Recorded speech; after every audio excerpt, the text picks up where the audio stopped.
Jacob stared at the second hidden hatch in the floor, its rusted edges barely visible beneath a patch of warped wood.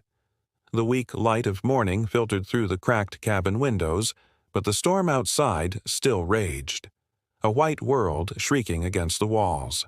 Behind him, the bear cub slept fitfully near the fire, tucked in a cocoon of salvaged blankets. The adult bear, 41X, still stood just beyond the doorway, unmoving, snow drifting along her back like she was carved from the mountain itself. Jacob felt it now in his bones. This wasn't coincidence.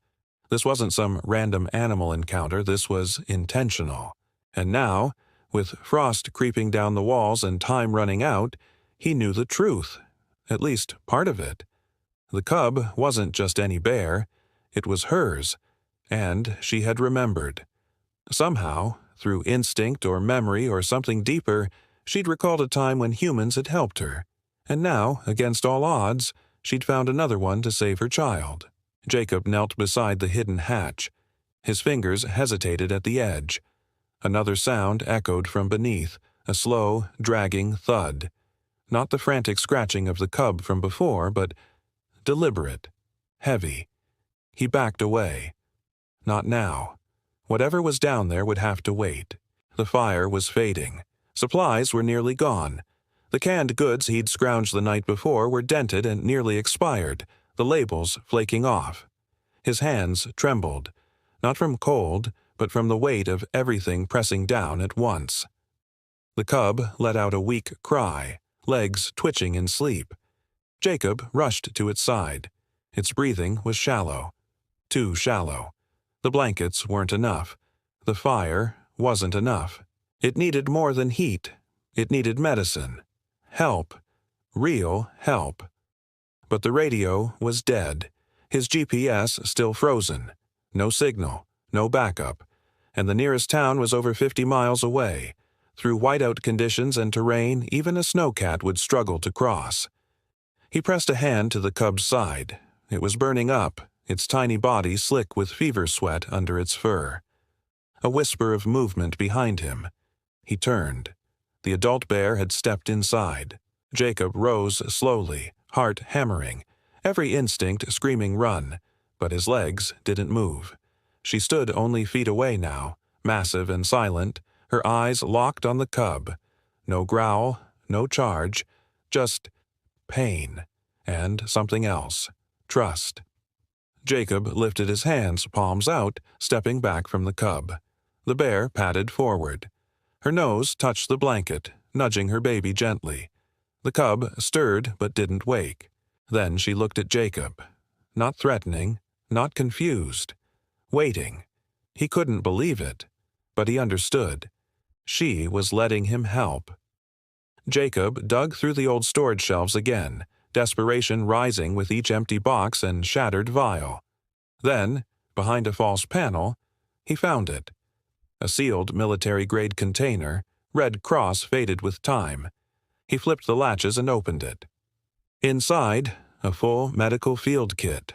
Antibiotics, painkillers, IV lines, instructions written in Sharpie. Some vials were cracked, but a few remained intact. It might work, if he could figure it out. He laid the kit beside the cub, checking each item like sacred treasure. The bear stood close, looming like a mountain, breath warm and heavy. Her eyes never left his hands. Jacob reached for a syringe, then hesitated. Would she allow him to do this? The moment he touched the cub again, the bear let out a low warning rumble. His pulse spiked. One wrong move and she could end him in a heartbeat. "I'm trying to help," Jacob whispered, barely audible. He held the syringe up, showed her the contents, then slowly pointed to the cub. The bear sniffed the air, growled again, but softer. Jacob took the risk. He knelt, pressed the needle gently into the cub's side, and injected the antibiotic. The mother bear stepped closer, her snout inches from his neck. He froze. She sniffed the air again, and stepped back. Acceptance. Hours passed. Jacob treated the cub with everything he could, cleaned the wound on its paw, wrapped it with gauze, fed it a bit of honey from his pack. The cub whimpered, but didn't resist. The bear never left his side. Not once. She hovered like a sentinel, watching, judging, trusting. They existed in a fragile, wordless dance, each move careful, each moment a test. Somehow they passed. Jacob began to believe they might survive, until the roof caved in. The sound came first, a rumbling above, a sharp crack, then a roar of falling snow and wood. The ceiling collapsed over the back half of the cabin, burying the old kitchen in a rush of white and splinters. Wind howled through the breach, slamming down on the fire and scattering coals across the floor. Jacob dove to shield the cub. The mother bear roared, instinct taking over, swiping snow and debris away from her child. When the chaos cleared, a gaping hole yawned in the roof, exposing the cabin to the storm. But it wasn't just snow falling through. Something small and mechanical hovered above them. A drone. Jacob's eyes locked onto the blinking red light on its underbelly. Someone was watching. The bear roared again, not in rage, but fear. Her body turned, shielding the cub and Jacob from the drone's gaze. Jacob scrambled to his feet, heart pounding. Poachers. It had to be. Not government, not researchers. This tech was cheap, dirty, fast. He rushed to the window, peering out. In the distance, far through the swirling snow, faint lights flickered. Not natural, not random. Headlights. They were coming. Jacob's mind raced. They'd seen the bears, maybe even knew about 41X, and if they knew what she was, what she could do, they wouldn't come to help. They'd come to capture, or kill. He ran to his pack and yanked out the emergency flare, his last resort. If they saw him with the bears, they'd assume he was part of it. A handler, a smuggler, or, worse, just a witness. The bear paced near the cub now, agitation rising, letting out low grunts. Jacob tried to calm her. "Listen to me," he whispered. "We don't have much time." She looked at him, and for the first time, she seemed to understand. Jacob moved fast, piling snow against the open ceiling, salvaging boards to rebuild a makeshift roof. He covered the fire pit, muffling the smoke, hid the medkit, swept away the tracks inside, worked with the bear as she followed his every motion, like they were linked. Two worlds, one mission, survive, protect the cub. The wind outside shifted, becoming more urgent. A hum in the distance. Snowmobiles. Jacob reached down and touched the cub. Still warm, still breathing, still alive. And then, deep in the trees beyond the cabin, he saw figures, silhouettes, slowly approaching, carrying rifles. The bear froze. A low, primal growl rolled from her chest. The morning sun barely pierced the thick veil of clouds draped over the mountains. A brittle hush lingered over the forest, too quiet, the kind of quiet that made animals hold their breath and birds stay still. Jacob knew that silence. He'd learned long ago in the Corps that before something truly terrible happened, the world always seemed to take one last deep breath. He stood on the porch of the old research station, clutching a steaming mug between shaking hands. His eyes scanned the horizon, instinct gnawing at the back of his neck. Something was wrong. From deep within the tunnel system behind the station, a low rumble of agitation echoed. The bears were restless. They sensed it, too. Then he heard it.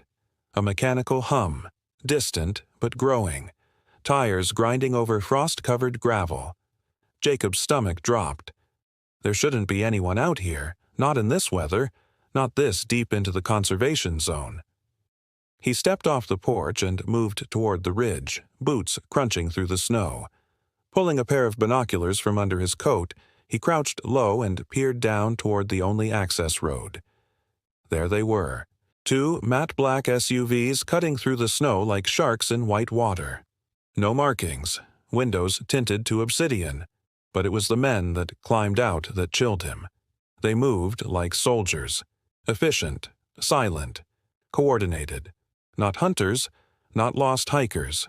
These were professionals. Jacob's pulse quickened. He ducked behind a pine and watched as the men fanned out. 8 total. 3 of them had suppressed rifles slung tight to their chests. The others carried gear, thermal scopes, tracking kits, radios tuned to private frequencies. One man knelt in the snow, examining a print. He tapped his headset. "They're close," he muttered. "Heavy, over 600 pounds. Looks like multiple." Another man, taller than the rest, with a jagged scar running down his face, stepped forward. He was the kind of man who didn't blink unless it mattered. "This is where they ran the last ops, back in U4, he said. "Underground labs, classified wildlife genetics. Deniable assets, all scrapped after funding dried up. But something survived. Something's still moving out here." "Experiments? Maybe. Maybe not. Doesn't matter. Orders are to wipe it." Jacob's breath caught in his throat. He slid back down the hill, heart pounding against his ribs like a war drum. "Damn it," he whispered. "They're not here to study. They're here to erase."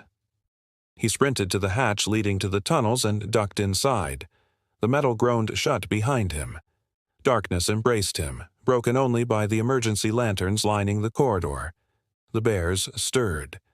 Bear 41X, whom he had begun calling Runa, stood protectively near the cubs, her enormous frame tense. Her breath steamed in the cold air as she watched him with wide, knowing eyes. "They're coming," Jacob said, kneeling beside her. He didn't know why he spoke to her like she could understand, but somehow she always seemed to. "We don't have much time." Runa growled low in her throat, a sound that vibrated through the walls. Jacob moved quickly, sealing off the deeper tunnel entrances with the steel gates the researchers once used to secure the bears. Then he raced back to the surface, grabbing the satchel of old blueprints, maps, and journals he'd studied for months. Traps, escape routes, emergency flares, manual overrides. Everything he'd learned was about to matter. Jacob's stand begins. He'd spent nearly 2 years restoring the research station after stumbling upon it half frozen and half dead. At first, it had been shelter. Then it became home. Now, it would be his battleground. He started with the snow pit trap, an old maintenance shaft that had caved in and been buried by ice. Using broken branches and camouflage netting, he disguised it again. Next, he rigged a tripwire to the fuel shed door that would trigger an ear-piercing shriek through the loudspeakers, designed to disorient. Another trap set by the back generator would flash blinding white when the perimeter was breached. Inside, he sealed off the tunnel hatch and prepped the old bear pens with fail-safe locks in case things went south. Then he grabbed the rusted flare gun and the bear mace. He knew it wouldn't be enough, not against rifles. But he had something they didn't: the land, and desperation. The first engagement. It began at dusk. A poacher stepped onto the porch, rifle raised, moving slow, cautious. His boots crunched the snow, but he didn't see the small tripwire Jacob had laid by the railing. Snap. The loudspeaker above the shed let out a deafening screech. The man spun, disoriented, and fell straight through the snow pit behind him. A sickening crack echoed as his body hit the frozen bottom. From the tree line, the others flinched. "It's a trap!" someone yelled. Too late. Jacob lit a flare and tossed it across the field, revealing his silhouette atop the roof for just a heartbeat before he disappeared again. One of the poachers fired, too slow. Another charged the generator room, only for the floodlight trap to trigger, momentarily blinding him. Jacob tackled him from the side, slamming his knee into the man's gut, then wrenching the rifle from his hand and vanishing again into the snow. "They're using guerrilla tactics," one of the poachers barked over the comms. "Target is ex-military, highly trained." From inside the tunnel, Runa heard the chaos. Her ears twitched. The cubs whimpered. She looked toward the steel gate and waited. Escalation. Jacob was bleeding from his eyebrow. He hadn't moved this fast in years.